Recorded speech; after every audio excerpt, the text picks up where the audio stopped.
My name is Anna. I used to believe that love meant keeping secrets safe, until my sister decided mine were weapons. The dinner was supposed to be a celebration. Michael had finished his last round of treatment, and the doctors were finally using words like remission and recovery. After 18 months of hospital visits, sleepless nights, and quiet prayers whispered into the darkness, we were allowed to hope again. He wanted to share this moment with family, to mark not just his healing, but our survival as a couple. I should have known Emma wouldn't let me have this. She arrived late, as always, her heels clicking against our hardwood floors like a countdown to something I couldn't yet name. Her smile was too bright, her hug too tight, and when she complimented our home, the one Michael and I had carefully built together, there was something sharp hidden beneath her words. "You've really made something of yourself, haven't you, Anna?" she said, her eyes scanning our living room like she was cataloging evidence. The table was set for 8. My parents, Michael's sister Sarah, Emma and her husband, and us. I'd spent the afternoon cooking Michael's favorite meal, arranging flowers, making everything perfect. Not because I needed their approval, but because this night mattered to him. And what mattered to him mattered to me. Before we continue, drop a comment. Where are you watching this from, and what time is it there? I'd love to know how far this story is reaching. Sometimes the hardest stories find us exactly when we need to hear them. The first hour passed peacefully.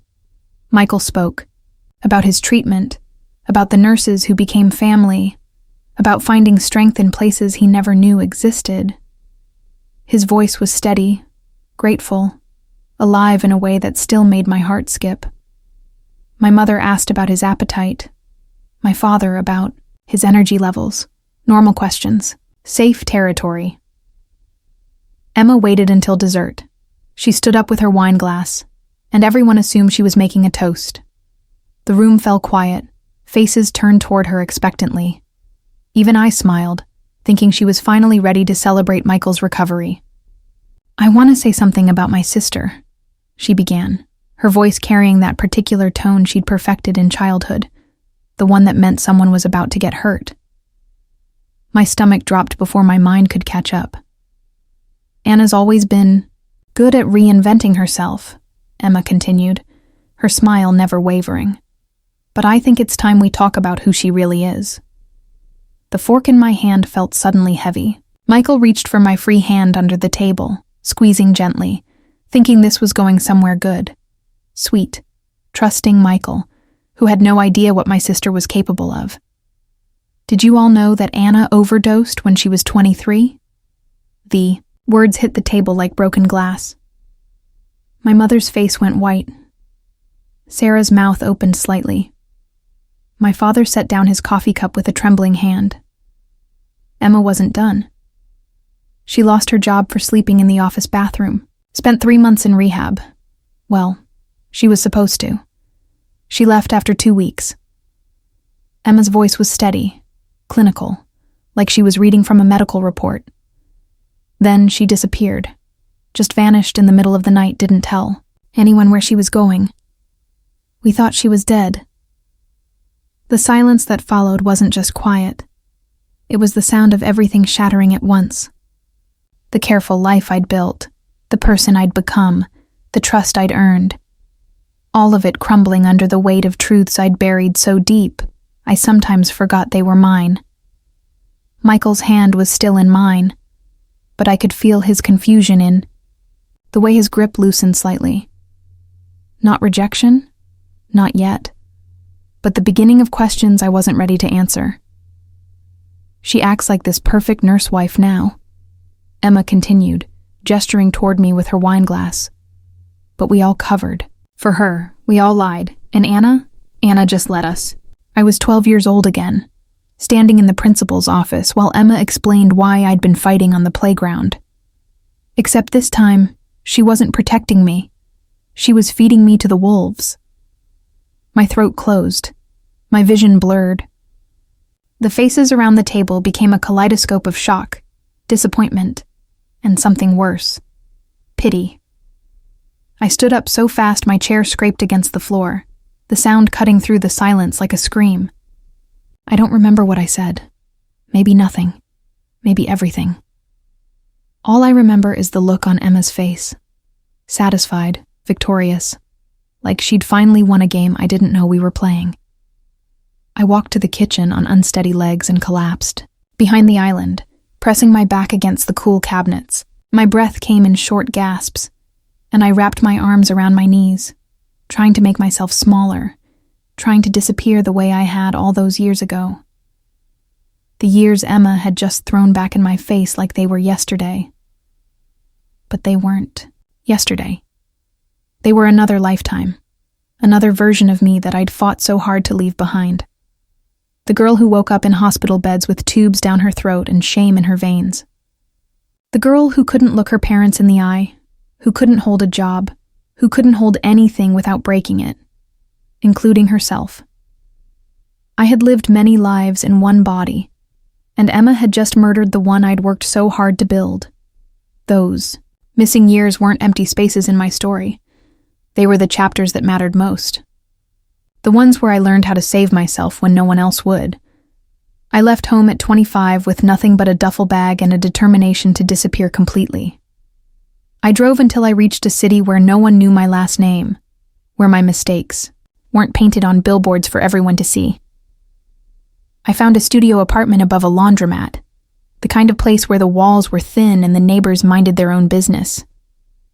I got a job waiting tables at an all-night diner, serving coffee to insomniacs and heartbreak to anyone who'd listen. My hands shook for the first 6 months, withdrawal, anxiety, the weight of starting over.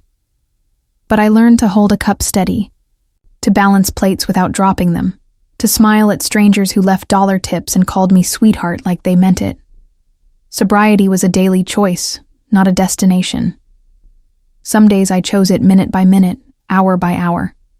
I went to meetings, in church basements that smelled like burnt coffee and hope.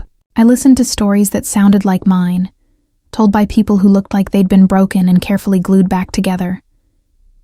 I learned how to be alone without being lonely, how to cook dinner for one without feeling pathetic, how to say no without apologizing, and yes without explaining myself. And slowly, very slowly, I learned how to forgive the girl I used to be. 2 years into my new life, I enrolled in nursing school. Not because I wanted to save the world, but because I understood what it felt like to need saving. I knew the weight of shame, the fear in a patient's eyes when they've lost control of their own body, their own story. I was good at it. Better than good. I had the kind of patience that comes from having been patient myself, with pain, with healing, with the slow work of becoming human again. That's how I met Michael. He was my patient first, my heart second. Pancreatic cancer, stage 2, angry at the world and everyone in it. His family lived across the country, and visiting was complicated by jobs and kids, and the messy logistics of loving someone who might die. So it was mostly just him and me during those long night shifts. He'd lie awake staring at the ceiling, and I'd sit in the chair beside his bed, charting his vitals and letting him talk when he needed to, sitting in silence when he didn't. He told me about his father, who'd died of the same cancer 10 years earlier, about the business he'd built from nothing, about the fear that his legacy would end with him. He was 42 and felt ancient, he said. 42 and felt like he was running out of time to matter. "What about you?" he asked one night, turning his head on the pillow to look at me. "What's your story?"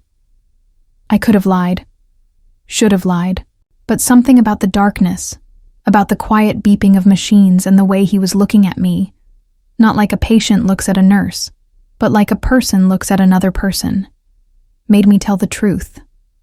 Not all of it, but enough. I told him about disappearing, about starting over, about learning how to trust myself again. I told him about the meetings, about the job at the diner, about choosing to become someone who could help instead of someone who needed helping. He listened without judgment, without pity, without the careful distance people usually put between themselves and stories like mine. "You saved yourself," he said quietly. "That's not easy. Neither is this," I replied, gesturing to his hospital bed, his IV lines, his uncertain future. He smiled then, the first real smile I'd seen from him. "Maybe we can save each other." 3 months later, when his treatment ended successfully, he showed up at the hospital lobby with 2 cups of coffee and a question that would change both our lives. "Would you like to have dinner sometime? Somewhere that doesn't serve Jell-O?" Our love was built on honesty about hard things, on the understanding that both of us had looked death in the face and chosen to keep living. We didn't need perfect pasts or pretty stories. We needed each other, exactly as we were. Scarred, grateful, real. I never told my family how we met.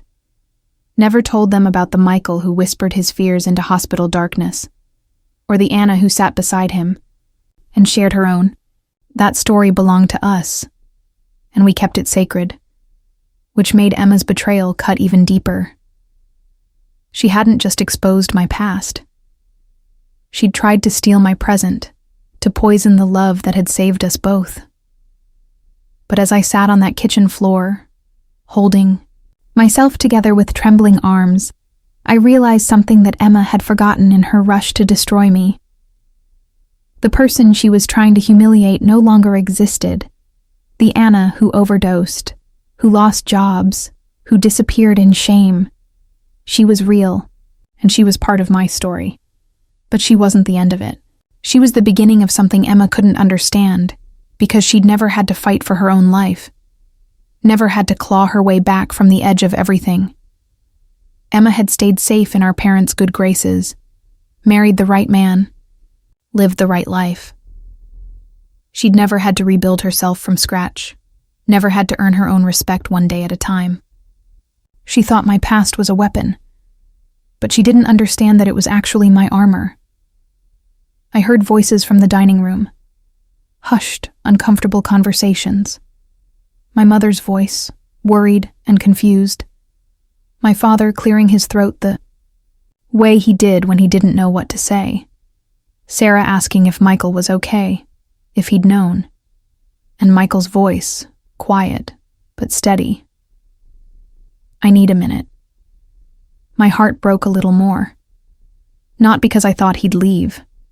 Michael wasn't built that way, but because I knew this wasn't the celebration he'd wanted, wasn't the peaceful evening he deserved after everything he'd been through.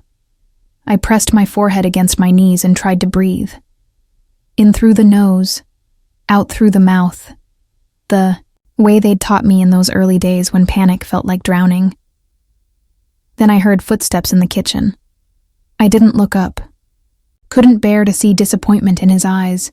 Couldn't handle having to explain myself while sitting on the floor like a broken thing. But the footsteps didn't stop at a safe distance. They came closer, and then Michael was sitting beside me, on the cold tile, his back against the cabinets, his shoulder touching mine. "Hey," he said softly. "Hey," I whispered back, still not looking at him. We sat in silence for a long moment. In the dining room, I could hear Emma's voice, lower now, probably trying to justify what she'd done. My parents were asking questions. "When did this happen? Why didn't we know? How bad was it really? Do you want to talk about it?" Michael asked. I finally raised my head and looked at him. His face was calm, patient, the same expression he'd worn during those long hospital nights when we'd shared our hardest truths. "Which part?" I asked, my voice cracking slightly. "Any of it. All of it. Whatever you want to tell me." So I told him. Everything. The parts I'd left out during those hospital conversations. The details that were too raw, too shameful to share even with someone who'd become my closest friend.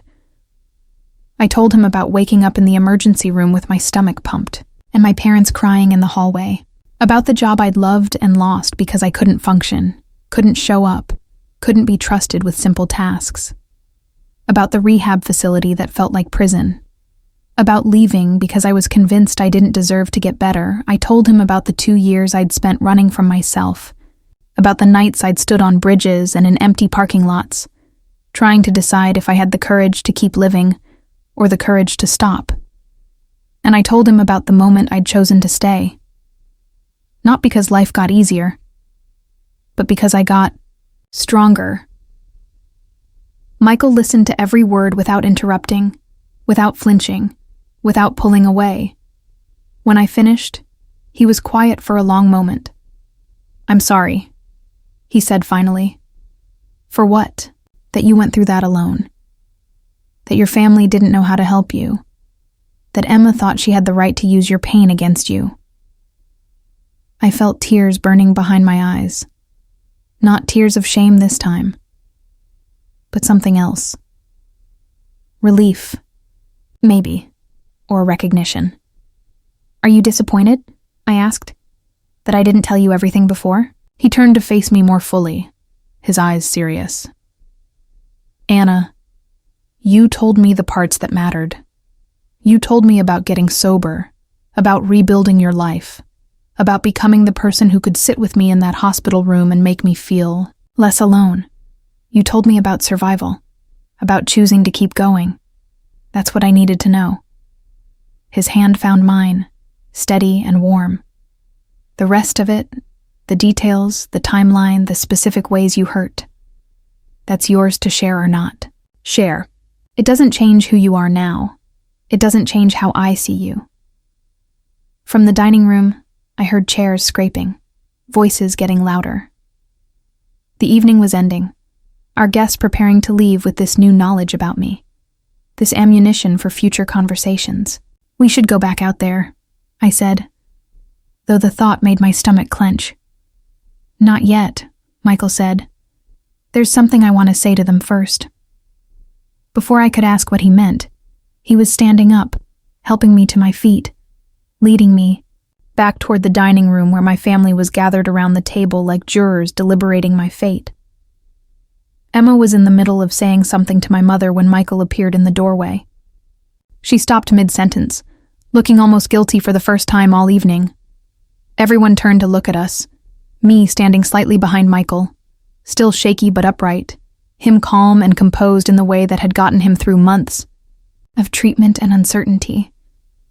"I know what Emma just said," Michael began, his voice carrying clearly through the room. "And I just want you all to know something." The room went silent again, but this silence felt different, expectant, charged. "Anna saved my life." The words hung in the air like a declaration, like a truth so fundamental, it changed the weight of everything around it. Emma's mouth opened slightly, then closed. My mother looked between Michael and me, confusion replacing the worry in her eyes. "She didn't just sit beside me in a hospital bed," Michael continued. "She reminded me I was still human when the cancer tried to take that away. She taught me how to fight without rage, how to hope without guarantees, how to face the worst parts of myself and keep going anyway." His voice was getting stronger, more certain. "Everything you think you know about her past, every mistake, every struggle, every moment of pain, that's what made her capable of saving someone else. That's what taught her how to recognize when someone is drowning and throw them exactly the rope they need." He looked directly at Emma, and his expression was steady, uncompromising. "So if her past bothers you so much, maybe ask yourself why. Because the woman standing here, the woman who helped me find reasons to live when I was ready to give up, she's exactly who she was meant to become." Michael didn't wait for applause or arguments. He simply reached for my hand and led me back to my seat at the table, as if the conversation was over, as if there was nothing left to debate. The silence that followed was profound. My father was staring at his hands. My mother was blinking rapidly like she was trying to process everything at once. Sarah was looking at Michael with something like amazement, like she was seeing her brother in a completely new light. And Emma was staring at me with an expression I'd never seen before. Not satisfaction, Not victory, but something that looked almost like recognition, like she was seeing me for the first time, really seeing me, and didn't know what to do with what she found. She started, then stopped. Her wine glass sat untouched beside her dessert plate. Her confidence from earlier completely evaporated. My mother cleared her throat. "We didn't know," she said quietly, "about any of it. About how bad things got, about you leaving, about—" She gestured helplessly. "Why didn't you tell us you were struggling?" It was a fair question, and for the first time all evening, I felt ready to answer it. "Because I was ashamed," I said simply. "And because I thought disappointing you was worse than disappearing. I thought if I could just fix myself somewhere else, I could come back and be the daughter you wanted." "But we would have helped," my father said, his voice rough with something that might have been regret. "We would have done anything." "I know that now," I replied. But then I couldn't see past my own failure.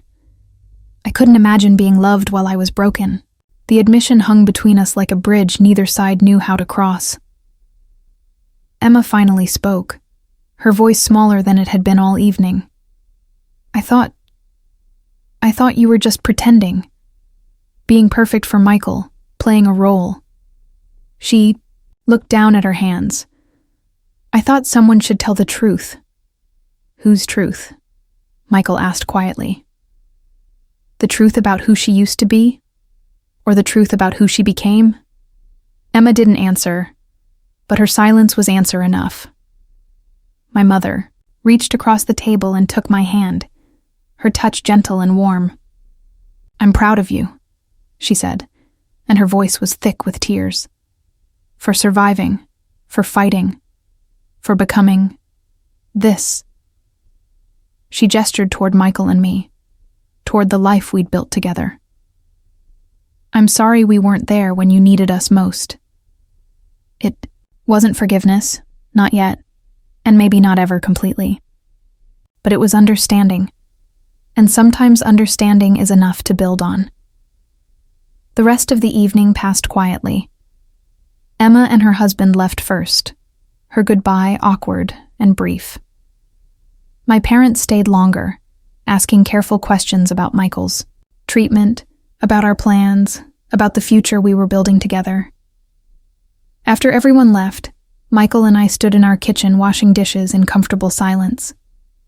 The normalcy of it, the warm, soapy water, the clink of plates, the ordinary rhythm of cleaning up after company, felt like a gift.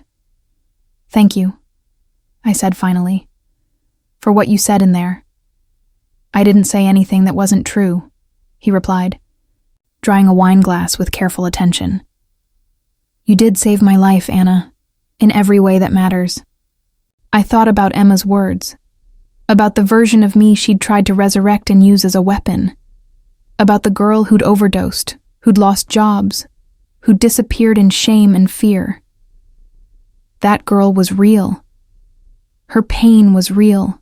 Her mistakes were real. Her desperation was real. But so was this woman, standing in this kitchen with this man, having survived everything that should have destroyed her. So was the nurse who'd learned to heal others, because she'd first learned to heal herself.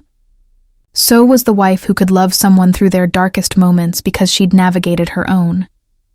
Emma had tried to define me by my worst moments, but she'd forgotten something crucial. Our worst moments don't erase our best ones. They create them. The broken places in us don't make us worthless. They make us capable of holding other people's broken places without flinching, without judgment, without pulling away. They had tried to delete me from their story, to reduce me to my mistakes, and call it truth, but they couldn't delete what I'd become, couldn't erase the love I'd found and the life I'd built from the ashes of who I used to be. Sometimes the person they think they've destroyed becomes the one thing they can't ignore. Not because she seeks revenge, but because she chooses grace. Not because she's perfect, but because she's real. And sometimes Survival itself is the most powerful form of justice.